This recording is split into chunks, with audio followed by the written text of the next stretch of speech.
Ayan yung mga in-order nila guys. Tingnan natin kung ano yung in-order. In-order na. Mga kasama ko. Yan. Fried chicken. Chicken. At pancit. Ayan siya. Nagsiserve dito. Dito guys sa mga fast food. Mga fast food ng ano to. Dito. Pag nagugutom ang mga Pinoy, dito sila kumakain din.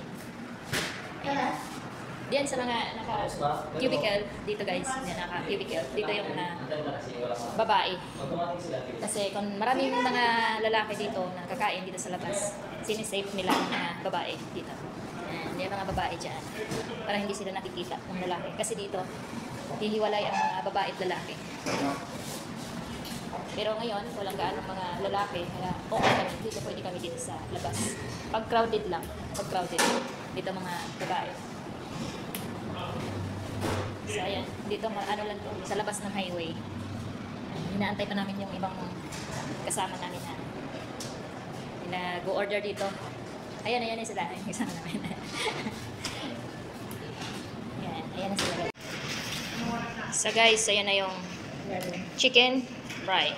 Crazy chicken to. Ang tawag ng ano nila. So, ayan. So, kain na ulit. Wow, meron. May kanin pa.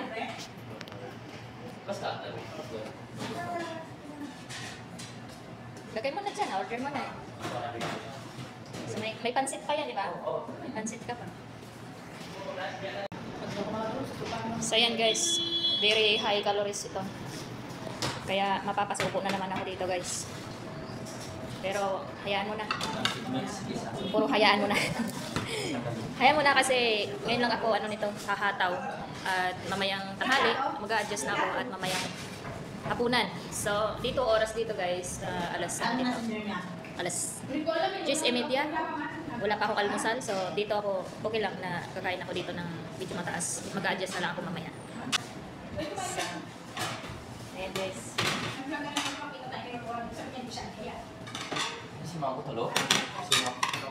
Kain na kami guys.